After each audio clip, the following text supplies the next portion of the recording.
Hello मुलांनो, मी रुथा दीदी प्रभूमध्ये तुम्हा सर्वांचे स्वागत करते आणि लक्ष्मी तुझे देखील स्वागत करते. धन्यवाद. दीदी दीदी मला बाहुली पाहिजे. तुला बाहुली कशाला पाहिजे? मला खूप आवडते. तुला याच्यापेक्षाही जास्त आनंद वाटणार असा एक कार्यक्रम आज आपण पाहणार आहोत आणि त्या कार्यक्रमाचं नाव आहे नाताळ. मुलांनो, तुम्ही पण माझ्या बरोबर बोलू शकतात. नाताळ. मग आपण कार्यक्रमाची सुरुवात प्रार्थनेने करूया आणि राधू सर प्रार्थना करतील. चला तर आपण प्रार्थना करूया.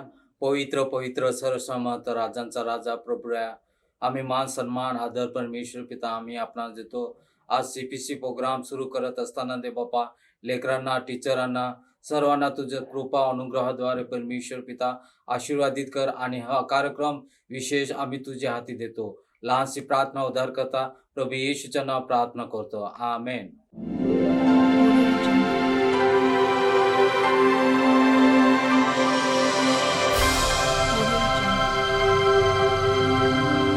तर मुलांनो, आता आपण कृतीसहित गाणं शिकणार आहोत. वाव, कृती सहित गाणं शिकूया. मला खूप आवडतं.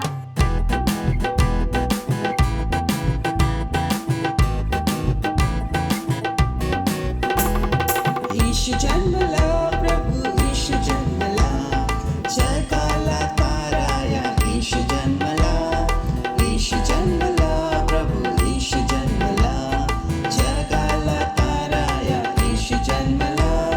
मार्ग सत्य तो जीवन तो उत्तम भेट आम्हाला मिळाला.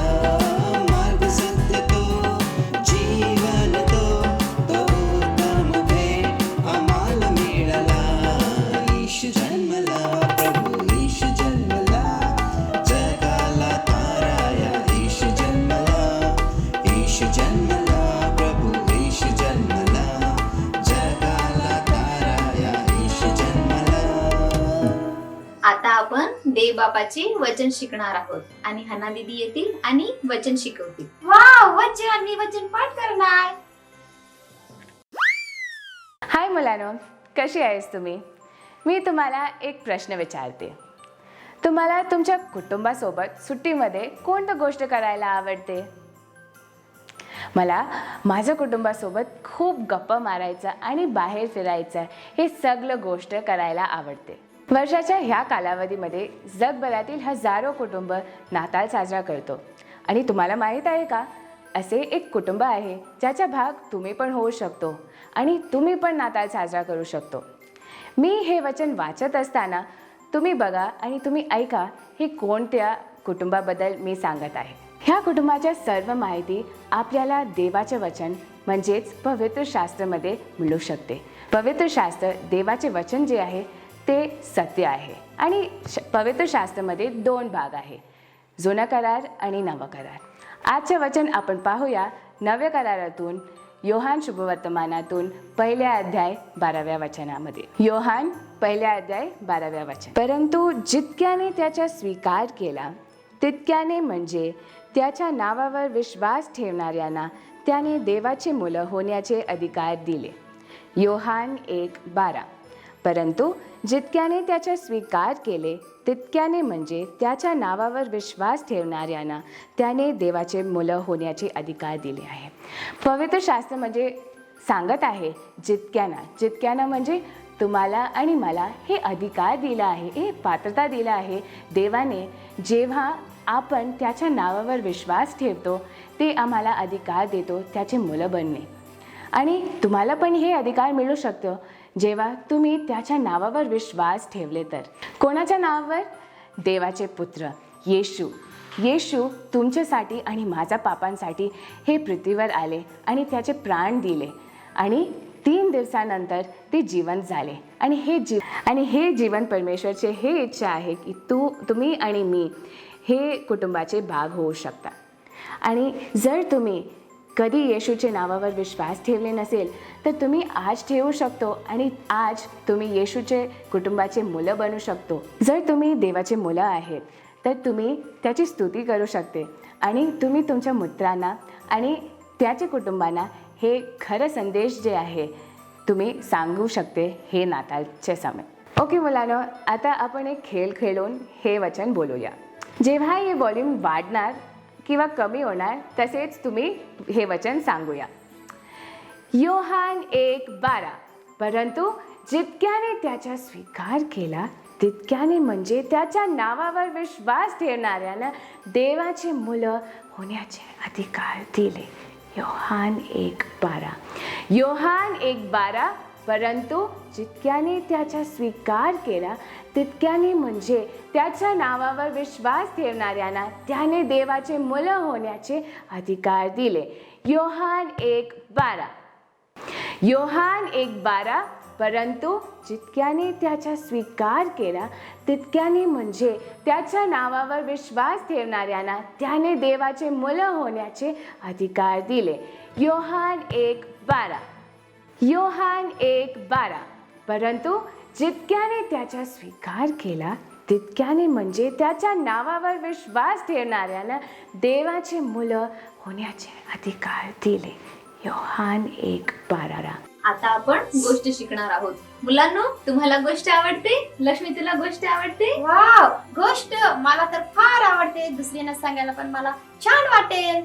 मग आता आपण गोष्ट शिकूया आणि प्रफुल्ल सर आपल्याला गोष्ट शिकवतील. तुम्हाला माहित आहे का कोणत्या गाडीला सायरन लावलेला असतो? हो, अगदी बरोबर, अग्निशमन. जी नगरपालिकेची गाडी असते, जर एखाद्या ठिकाणी घराला आग लागली, कुठेही आग लागली तर ती विझवण्याचं काम ते करतात. एके रात्री जॉन एस्टन नावाचा एक मुलगा, इंग्लंडमध्ये राहणारा, तो आपल्या घरामध्ये झोपलेला असताना त्याला तो आवाज ऐकू आला. तो त्याला आवडत नव्हता. एका रात्रीची आठवण करून देणारा तो आवाज होता.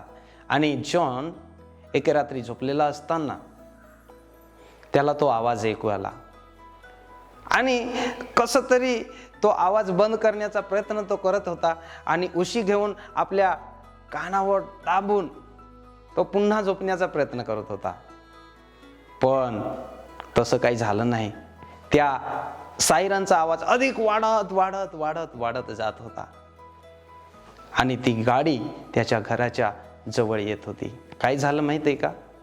जॉनच्या घराला आग लागली होती आणि ती आग वाढत वाढत वाढत जात होती. अग्निशमनच्या दलाने, जवानांनी, तरुणांनी ती आग विझवण्यासाठी लगेच पाण्याचं जो नळी असते ती लावली त्यांनी आणि विझवण्याचा प्रयत्न केला. परंतु घरामध्ये ते जाऊ शकत नाही, कारण आग अजून वाढत होती. आणि एक जवान ओरडला की इकडे शिडी आणा.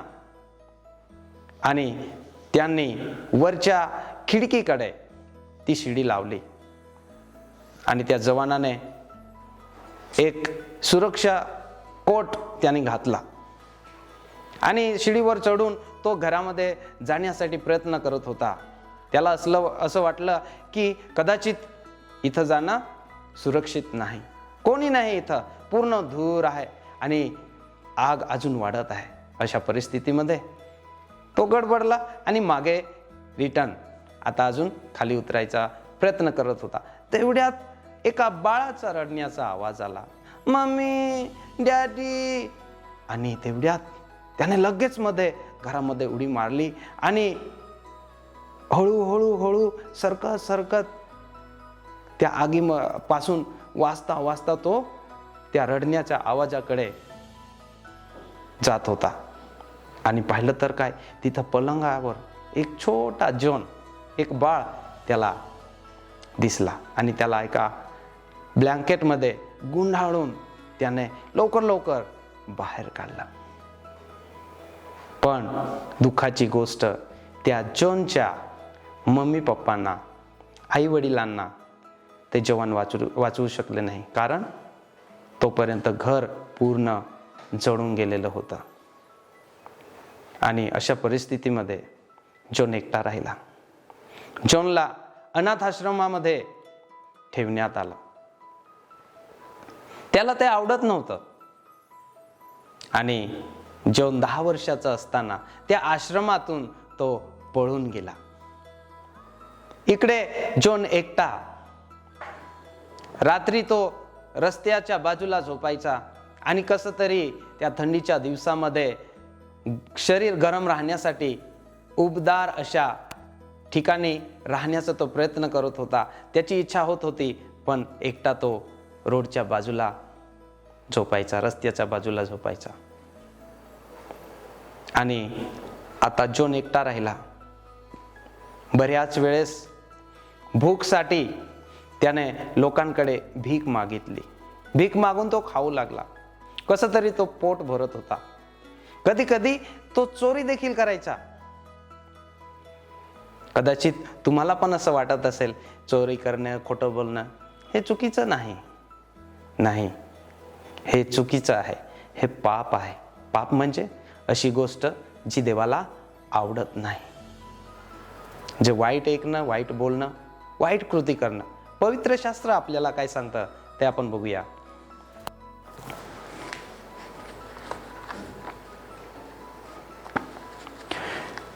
यिर्मयाचं पुस्तक अध्याय 17 आणि वचन 9.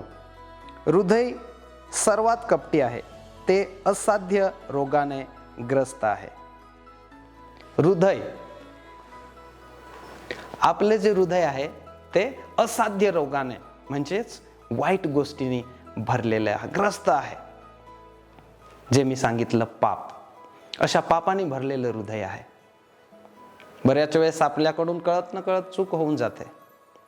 कधी कधी आपण मोठ्या माणसांचं ऐकत नाही, त्यांची आज्ञा पाळत नाही, खोटे बोलून देतो, चोरी करतो.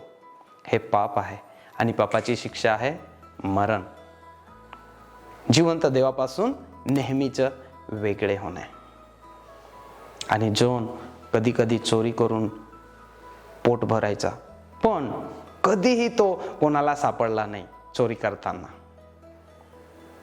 आता जॉन एका चांगल्या कामासाठी किंवा कोणतं तरी मला काम मिळावं म्हणून त्यासाठी तो प्रयत्न करत होता. आणि जॉनने एक काम मिळवलं आणि ते काम होतं वर्तमानपत्र वाटायचं. घरी घरी जाऊन वर्तमानपत्र द्यायचं, असं काम त्याला मिळालं. आणि तो सकाळी सकाळी ते काम करायचा. लोकांच्या घरात जाऊन ते वर्तमानपत्र पोहोचवायचा. एके दिवशी एका डॉक्टर परिवारमध्ये तो ते वर्तमानपत्र द्यायला गेला. आणि तिथून जी डॉक्टराची पत्नी आहे ती बाहेर उभी होती आणि तिनं जॉनचं स्वागत केलं. त्या दिवशी ती डॉक्टरची पत्नी जॉनला एका गोष्टीसाठी आमंत्रण करणार होती. जॉनला देव कधी विसरला नाही. देव जॉनवर प्रेम करत होता आणि तेच प्रेम त्या परिवाराच्या द्वारे जॉनपर्यंत पोहोचवायचं होतं. कोणता देव? ज्या देवाने तुमचं आणि माझा निर्माण केलं आहे. वचन सांगतं, स्तोत्रसंहिता 139 आणि वचन 13-14 वचन मी आपल्यासाठी वाचतो. तूच माझे अंतर्याम निर्माण केले, तूच माझ्या आईच्या उदरी माझी घडण केली. भयप्रद व अद्भुत रीतीने माझी घडण झाली आहे, म्हणून मी तुझे उपकार स्मरण करीतो. तुझी कृत्ये अद्भुत आहेत, हे माझा जीव पूर्णपणे जाणून आहे. वचन सांगतं की देवबापाने तुमचं आणि माझं निर्माण केलेलं आहे. त्याने अद्भुत रीतीने तुम्हाला आणि मला निर्माण केलेलं आहे. हो, तो देव तुमच्यावर माझ्यावर प्रेम करतो. तो प्रेम करणारा परमेश्वर आहे. तो पवित्र आहे, त्याला पाप आवडत नाही आणि तो स्वर्गात राहतो. त्याची इच्छा आहे की आपण सर्व, या जगातील सर्व मनुष्य एक दिवशी स्वर्गात राहायला पाहिजे. त्या दिवशी डॉक्टरच्या पत्नीने जॉनला एक आव्हान केलं आणि ते आव्हान हे होतं. जॉनला सांगितलं की तुला आमच्या घरी राहायला आवडेल काय? आमच्या घरी तुला आम्ही काम देऊ. जॉनला कधी कधी अशी इच्छा वाटायची की माझं पण एक घर असायला पाहिजे, माझ्याकडे पण एक चांगला बेड असायला पाहिजे, ज्याच्यावर मी झोपू शकणार, आणि उबदार असायला पाहिजे, म्हणजे मला थंडीपासून सुरक्षा होईल. आणि ती इच्छा या ठिकाणी जॉनची पूर्ण होणार होती. आणि डॉक्टरच्या पत्नीने त्या दिवशी जॉनला आमंत्रित केलं आणि म्हटलं की काय तू आमच्यासोबत आमच्या घरामध्ये राहणार काय? जॉनला आनंद वाटला, अरे मला नवीन काम मिळालं. आणि त्या ठिकाणी देवाचं प्रेम त्या परिवाराने प्रगट केलं. हे कोणी केलं? हे देवाने केलं. कारण ते परिवार देवाचं होतं. देव त्या परिवारावर प्रेम करत होता, म्हणून त्याने ते प्रेम जॉनवर दाखवलं. तोच देव तुमच्यावर देखील प्रेम करतो. जॉन थकलेला, भुकेला एका नवीन कामाला शोध करत होता. मला नवीन काम मिळायला पाहिजे. आणि लवकरच एक वृत्तपत्र म्हणजे वर्तमानपत्र वाटण्याचं काम एका कंपनीने त्याला दिलं. आणि घरोघरी जाऊन वृत्तपत्र वाटण्याचं काम जॉन करत होता. एके दिवशी एक डॉक्टरच्या परिवारामध्ये ते वर्तमानपत्र टाकण्यासाठी गेला. आणि त्या ठिकाणी डॉक्टरची पत्नी होती. तिने एक प्रश्न त्या जॉनला विचारला, तू कुठे राहतोस? जॉन म्हटला, मला घर नाही. दुसरा प्रश्न विचारला, तुझे आई वडील कुठे आहे? जॉन म्हटला, माझे आई वडील देखील नाहीत. आणि जॉनने तिथं वर्तमानपत्र देऊन परत गेला. डॉक्टर आणि त्याची पत्नी दोघांनी एक विचार केला. जॉन एकटा होता, पण त्याला देव विसरला नाही. कारण देव त्या जॉनवर प्रेम करतो. जसं त्या डॉक्टर आणि त्याच्या पत्नी या परिवारावर देव प्रेम करत होता, त्यांच्याद्वारे जॉनपर्यंत देवाचं प्रेम प्रगट करण्यासाठी देवाने योजना केलेली होती. कोणता देव? आपण पवित्र शास्त्र बायबलमधून ते वचन वाचून घेऊया.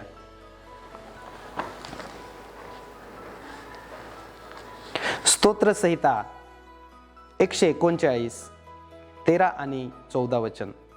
तूच माझे अंतर्याम निर्माण केले, तूच माझ्या आईच्या उदरी माझी घडण केली. भयप्रद व अद्भुत रीतीने माझी घडण झाली आहे, म्हणून मी तुझे उपकार स्मरण करीतो. तुझी कृत्ये अद्भुत आहेत, ते माझा जीव पूर्णपणे जाणून आहे.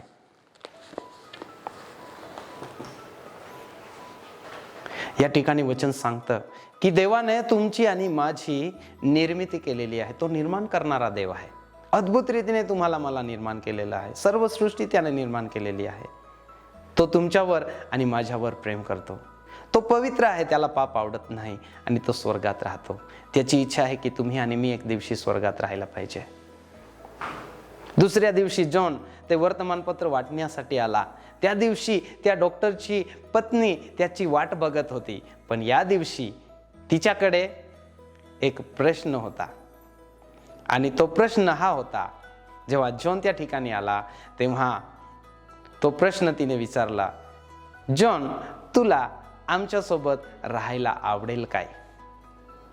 जॉनच्या मनात कधी कधी असं यायचं की अरे मला चांगलं उबदार, चांगलं बेड नाही, मला चांगले कपडे नाही, माझ्याकडे चांगलं घर नाही. पण आता त्याची इच्छा पूर्ण होणार होती. डॉक्टर आणि त्याच्या पत्नीने त्याला आपल्या घरात घेतलं. इकडे जॉन खूप आनंदित झाला की मला आता नवीन कपडे, एक नवीन बेड, माझी एक खोली मला भेटणार आहे.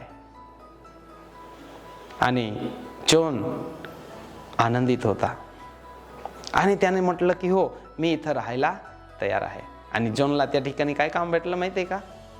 डॉक्टरच्या घरी जे कोणी लोक तिथं यायचे, जेव्हा घराचे बेल वाजवायचे, घंटी वाजवायचे, तर जॉनचं काम होतं जाऊन दरवाजा उघडायचा आणि त्यांचं स्वागत करायचं. आणि रविवार हा जॉनचा आवडता होता, कारण रविवारी दुपारी डॉक्टरच्या घरी त्याचे मित्र लोक यायचे आणि त्या ठिकाणी शास्त्र अभ्यास चालायचा. एके दिवशी रविवारी दुपारी डॉक्टरच्या घरी त्याचे मित्र आले आणि त्या ठिकाणी बसून ते शास्त्राचा अभ्यास करत होते. रविवार हा जॉनचा आवडता दिवस होता, कारण रविवारी दुपारी डॉक्टरचे मित्र डॉक्टरच्या घरी एकत्र येत असे आणि शास्त्र अभ्यास करत असे. आणि जसं दरवाजाची बेल वाजली, जॉनने आनंदाने दरवाजा उघडला आणि त्यांचं स्वागत केलं. ते घरामध्ये बसून शास्त्र अभ्यास करत होते आणि जॉन बाजूच्या रूममध्ये खुर्चीवर बसून तो शास्त्र अभ्यास ऐकत होता. इकडे हे जे मित्रमंडळी होती ती देवाचं वचन त्याच्याविषयी अभ्यास करत होते, बोलत होते की बाळ येशू जन्माला आला. जिथं जनावरं बांधले जातात त्या ठिकाणी त्याचा जन्म झाला आणि तो बाळ येशूला भेटण्यासाठी मेंढपाळ लोक आले आणि हा बाळ येशू हळूहळू वाढत गेला आणि मोठ्या झाल्यावर त्याने देवाचं वचन या जगामध्ये प्रचार केला, लोकांना आरोग्य दिलं. एवढंच नव्हे तर तो मरण देखील पावला. क्रुसावरचं मरण त्याला झालं, तो मेला, त्याला कबरमध्ये ठेवण्यात आलं, परंतु तिसऱ्या दिवशी तो जिवंत झाला. शेकडो लोकांनी त्याला स्वर्गात जाताना पाहिलं आणि या गोष्टी ते चर्चा करत होते. बऱ्याच दिवसानंतर जॉनने हा पवित्र शास्त्र पाहिला होता. एक व्यक्ती त्या ठिकाणी डॉक्टरला म्हणतो, हां, परंतु येशू जो आहे तो आपल्या पापांसाठी मेला ना? हो, आपल्या पापांसाठी मेला. कोणाच्या? तुमच्या आणि माझ्या पापांसाठी. येशू या पृथ्वीवर आला, जन्म घेतला, लहानाचा मोठा झाला. शास्त्राप्रमाणे 1 कोरिंथ 15:3-4 वचनामध्ये लिहिल्याप्रमाणे तुमच्या आणि माझ्या पापांसाठी तो मरण पावला. त्याला पुरण्यात आले. तिसऱ्या दिवशी तो जिवंत झाला. 40 दिवसपर्यंत या पृथ्वीवर तो राहिला. शेकडो लोकांनी त्याला पाहिलं. प्रेषितांच्या कृत्यामध्ये लिहिलेलं आहे की तो स्वर्गात घेतला गेला. त्याच्या घरी तो परत गेला आणि तो पुन्हा येणार आहे. आणि पुन्हा तो येणार आहे, त्यावेळेस तो येण्याच्या आधी आपण आपली तयारी करायची आहे. आणि तेवढ्यात पुन्हा दरवाजाची बेल वाजली आणि जॉन तिकडे गेला. तिकडून आला तोपर्यंत शास्त्र अभ्यास संपलेला होता. आणि हा जो जॉन आहे त्या रात्री चांगला झोपू शकला नाही. एकच प्रश्न त्याच्या मनात होतं, कारण त्याने शास्त्र अभ्यासमध्ये ऐकला होता. तो प्रश्न हा होता की येशू पुन्हा येणार आहे, तर आपण आपली तयारी कशी करूया? जर मी माझी तयारी केली नाही तर काय होईल? जर मी तयार नसलो तर काय होईल? जर आज रात्री येशू आला तर माझं काय होईल? या विचाराने पूर्ण रात्र हा जॉन विचारामध्ये होता. दुसऱ्या दिवशी डॉक्टरने जॉनला आपल्या ऑफिसमध्ये बोलवलं आणि जॉनला प्रश्न विचारला, जॉन, तुला इथं आमच्या घरी राहायला आवडते काय? जॉन खूप आनंदित होता. आनंदाने त्यानं उत्तर दिलं की हो, मला इथं आवडतं. का? कारण मला इथं सर्व गोष्टी मिळतात. डॉक्टरने त्याला सांगितलं, पण एक गोष्ट आहे जॉन, मी आहे ना, मरण्यापूर्वी जर येशू आला तर मला या गोष्टी नको आहेत. हे माझं घर, माझे धन, संपूर्ण संपत्ती, पैसे, हे सर्व तुझे होईल. मला येशूच्या घरी जायचं आहे. मुलांनो, जर तुम्हाला त्या येशूच्या घरी जायचं आहे तर तुम्हाला आज विश्वास करावा लागेल. आज त्याला आपला तारणारा म्हणून स्वीकार करावा लागेल. आजपर्यंत तुम्ही आपल्या जीवनामध्ये येशूला बोलवलं नसेल तर आज तुम्ही बोलवू शकतात. प्रार्थनेच्या द्वारे तुम्ही त्याला विनंती करू शकतात आणि तो तुमच्या हृदयात येईल. तुमच्या पापांची तो क्षमा करेल. छोटीशी प्रार्थना तुम्ही करू शकता ती, येशू माझ्या पापांची मला क्षमा कर. येशू तुम्हाला तुमच्या पापांची क्षमा करायला तयार आहे.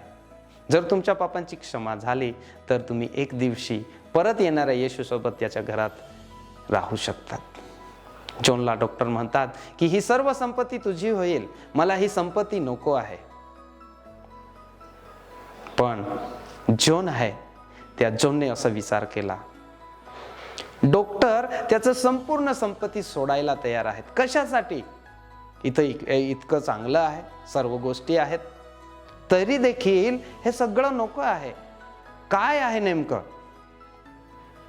डॉक्टर येशूवर विश्वास करणार होता, कारण येशूने त्या डॉक्टरवर प्रीती केलेली होती. येशूने त्या डॉक्टरला स्वर्गात नेण्याची तयारी केलेली होती. कोणती तयारी? येशू तुमच्यावर माझ्यावर प्रीती करतो. जसं डॉक्टरवर प्रीती केली, डॉक्टरसाठी येशू मेला, पुन्हा जिवंत झाला, स्वर्गात गेला, तो पुन्हा येणार आहे तिथं स्वर्गात त्याच्या घरामध्ये घेऊन जाण्यासाठी. आणि म्हणून डॉक्टरने स्वतःची तयारी केलेली होती. आणि म्हणून डॉक्टर सांगतात जॉनला की हे सगळं मला नको आहे. तेवढ्यात जॉनने उत्तर दिलं, डॉक्टर साहेब, मला पण तुमचे पैसे नको आहेत. मला पण तुमचे पैसे नको आहेत. डॉक्टर म्हटले, अरे तू तुम्हाला आश्चर्यचकित केलं. हे उत्तर का बरं तुला नको आहे? कारण हे सर्व तुला पाहिजे होतं, आता तुला भेटणार आहे, तेव्हा तू का नाही म्हणत आहे? जॉन म्हणतो, नाही, तुम्ही येशूच्या घरी निघून गेले. जर मी इकडे राहून गेलो तर तो भयंकर दिवस असणार आहे माझ्यासाठी. म्हणून जॉन म्हणतो, मला तुमचे पैसे नको आहेत, मला तुमची संपत्ती नको आहे. जॉनने देखील येशूवर विश्वास केला आणि जॉन म्हटला, मला तुमचे पैसे नको आहेत. 1 कोरिंथ 15:3-4 वचनांनुसार शास्त्राप्रमाणे ख्रिस्त आमच्या पापांबद्दल मरण पावला, तो पुरला गेला, तिसऱ्या दिवशी मेलेल्यातून पुन्हा उठला. 40 दिवसपर्यंत येशू या पृथ्वीवर राहिला. शेकडो लोकांनी त्याला पाहिलं. आणि प्रेषितांचे कृत्य 1 अध्याय 11 वचनामध्ये लिहिलेलं आहे की तो स्वर्गात गेला, त्याच्या घरी परत गेला आणि तो पुन्हा येणार आहे. डॉक्टर त्याच्या मित्रमंडळीला तो सांगत आहे की येशू आज देखील येऊ शकतो, आताही येऊ शकतो. जर आता येणारे येशू जर येत आहे तर तुमची तयारी कशी असणार आहे? तेवढ्यात बेल वाजला. जॉन इकडे दरवाजा उघडायला गेला, तोपर्यंत शास्त्र अभ्यास संपलेला होता. आणि परत येणाऱ्या येशूसाठी कशी आपण तयारी करायला पाहिजे याचे उत्तर जॉनला मिळालं नाही. त्या रात्री जॉन पूर्ण रात्रभर विचार करत होता की आता येशू येणार आहे, मी काय करणार, माझी तयारी काय, नेमकं काय तयार करायचं आहे. आणि जॉन दुसऱ्या दिवशी उठला. डॉक्टरांनी त्याला आपल्या ऑफिसमध्ये बोलवलं आणि डॉक्टरांनी त्याला सांगितलं, जॉन, येशू पुन्हा येणार आहे, पण त्याच्या आधी मला तुला एक प्रश्न विचारायचा आहे. आणि तो प्रश्न हा आहे, तुला इथं आमच्या घरी राहायला आवडते काय? जॉन म्हटला, हो, मला खूप आवडते. डॉक्टर त्याला म्हणतात की येशू येणार आहे, माझ्या मृत्यूपूर्वी जर येशू आला तर मला त्याच्यासोबत त्याच्या घरी जायला आवडेल. माझे घर, माझे पैसे हे मला नको आहेत, हे सगळं काही तुझं होईल जॉन, हे तुला देणार आहे मी, मला हे नको आहेत. दुसऱ्या दिवशी जॉन डॉक्टरांचा शोध करत होता. तो पळत होता. काय करत होता? पळत होता. काय तुम्ही माझ्यासोबत पळू शकता? चला पळा पळा पळा पळा. ओके. तो पळत होता आणि डॉक्टरांना तो भेटला. आणि डॉक्टरांना तो म्हणतो, की सर कृपया मला सांगा की परत येणाऱ्या येशूसाठी मी कशी तयारी करू, मी काय करायला पाहिजे. तुम्ही माझ्यासोबत म्हणू शकता, येशू परत येणार आहे. अजून एकदा, येशू परत येणार आहे. अजून एकदा, येशू परत येणार आहे. Very good. परत येणाऱ्या येशूसाठी मी कशी तयारी करायला पाहिजे हे जॉन त्या डॉक्टरांना विचारतात. तेव्हा डॉक्टरांनी त्याला सांगितलं की येशू पुन्हा येणार आहे. जर आपण त्याच्यावर विश्वास ठेवला तर आपण त्याचे लेकरू होऊ, आणि जर लेकरू झालो तर आपण त्याच्यासोबत एक दिवशी त्याच्या घरामध्ये राहू शकतो, म्हणजेच स्वर्गामध्ये राहणार. तेव्हा जॉन म्हणतो, सर मला तुमचे फर्निचर, तुमचे पैसे, तुमचं धन मला नको आहे. डॉक्टर म्हटले, अरे ही आश्चर्याची गोष्ट आहे, तू मला आश्चर्यचकित केलंस का बरं? जॉन म्हटला, मलाही येशूवर विश्वास ठेवून त्याच्या घरामध्ये राहायचं आहे. मला इथं राहणं आवडणार नाही. का? कारण इथं राहून गेलो आणि येशू आला तर तो दिवस भयंकर असणार आहे, त्रासाचा असणार आहे. म्हणून मला इथं राहायचं नाही. मला येणारे येशूसोबत स्वर्गात जायचं आहे. तुम्ही देखील त्याचे लेकरू होऊ शकतात. आपण वचन शिकलो योहान 1:12. काय आपण पुन्हा एकदा सोबत म्हणूया? ओके. योहान 1:12. परंतु जितक्यांनी त्याचा स्वीकार केला तितक्यांना, म्हणजे त्याच्या नावावर विश्वास ठेवणाऱ्यांना, त्याने देवाची मुले होण्याचा अधिकार दिला. योहान 1:12. Very good. तुम्ही देखील त्याचे लेकरू होऊ शकतात आणि एक दिवशी येणाऱ्या येशूसोबत स्वर्गात राहू शकता. मुलांनो, तुम्हाला गोष्ट आवडली? आणि लक्ष्मी, तुला गोष्ट आवडली की नाही? हो, मला पण खूप आवडली आणि ती माझ्या लक्षात पण राहिली आहे. मुलांनो, तुम्हाला कंटाळा आला आहे? हा, मला पण थोडं खेळावंसं वाटत आहे. ठीक आहे, मग आता आपण खेळ खेळूया राजेंद्र सरांसोबत. आपण सुंदर गोष्ट शिकलो आहे आणि त्याच्यामधून आपण काही प्रश्न बघणार आहोत आणि त्याचे उत्तर तुम्ही द्यायचं आहे. आणि एक शब्द आहे, तो शब्द तुम्ही सांगायचा आहे सोबत. येशू पुन्हा येणार आहे. जेव्हा उत्तर सांगितलं की लगेच सगळ्यांनी आपण सांगणार आहोत. पहिला प्रश्न आहे, जॉन झोपला होता तेव्हा कशाचा आवाज येत होता? गोट, सायरनचा. आता आपण संगतीत सांगूया, येशू पुन्हा येणार आहे. गुड. जॉन किती वर्षाचा होता? हा, गुड, 10 वर्षाचा होता. आपण संगतीत सांगूया, येशू पुन्हा येणार आहे. गुड. डॉक्टरने जॉनला ऑफिसमध्ये का बोलवलं? गुड. जॉनला ऑफिसमध्ये यासाठी बोलवलं होतं की त्याचे घर, पैसे सगळं त्याला देणार असं सांगत होता. पण जॉनने काय सांगितलं? मला नाही पाहिजे, मला येशू पुन्हा येणार आहे, त्याचं मी तयारी करत आहे, त्याच्या अंतःकरणामध्ये सांगत आहे आणि त्या ठिकाणी सांगत आहे. बरोबर. हां, संगतीत सांगूया, येशू पुन्हा येणार आहे. गुड. जॉनला कोणतं काम भेटलं होतं? जॉन किती वर्षाचा होता तेव्हा अनाथ शाळेमधून पळून गेला होता? गुड. 10 वर्षात. आपण आता संगतीत सांगूया, येशू पुन्हा येणार आहे. गुड. डॉक्टरच्या बायकोने जॉनला काय सांगितलं होतं? हा, गुड. देव तुझ्यावर प्रीती करतो. गुड. सांगूया. येशू पुन्हा येणार आहे. जॉनची तयारी कशासाठी तयारी करत होता? येशू गुड पुन्हा येणार आहे. गुड. अजून सांगूया. येशू पुन्हा येणार आहे. तर मुलांनो, आजच्या कार्यक्रमामध्ये तुम्हाला आनंद वाटला?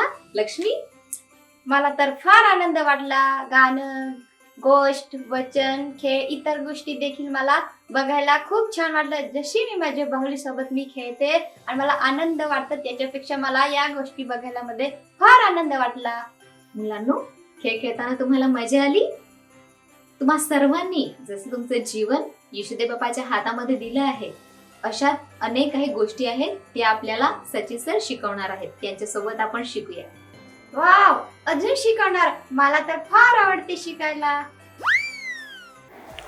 हां, आता आपण आपलं जीवन येशूला दिलेलं आहे आणि येशू पुन्हा येणार आहे तुम्हा मला घेण्यासाठी. त्या अगोदर आपल्याला आपल्या जीवनाची तयारी करावं लागेल, कारण आपण पापी आहोत आणि तुम्हा आम्हासाठी तो प्रभू येशू त्या उद्धस्तंभावरती मरण पावला, तो पुरला गेला आणि कबरेतून तिसऱ्या दिवशी जिवंत झाला.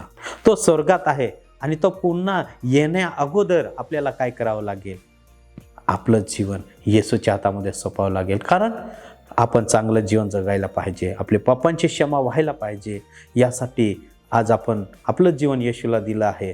तर योहान 1:12 वचन सांगत आहे, परंतु जितक्यांनी त्याचा स्वीकार केला तितक्यांना, म्हणजे त्याच्या नावावर विश्वास ठेवणाऱ्यांना देवाचे मुले होण्याचा अधिकार दिला.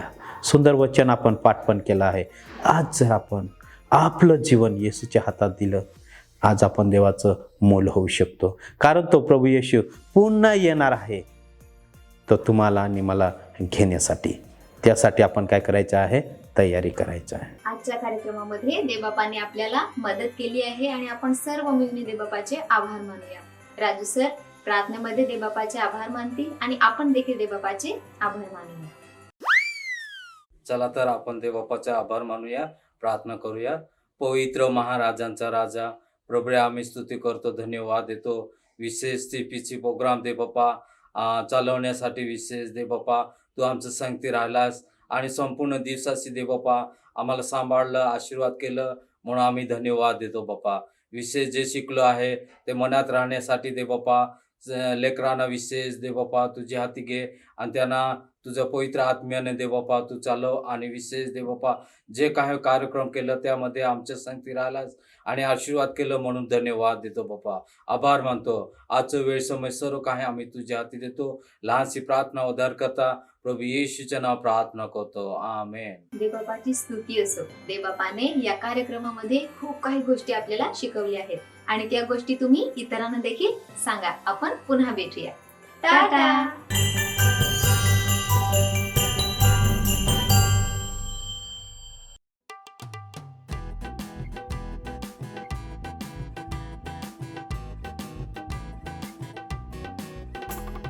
ईशु जन्मला, प्रभु ईशु जन्मला, जगाला ताराया ईशु जन्मला. ईशु जन्मला, प्रभु ईशु जन्मला, जगाला ताराया ईशु जन्मला. मार्ग सत्य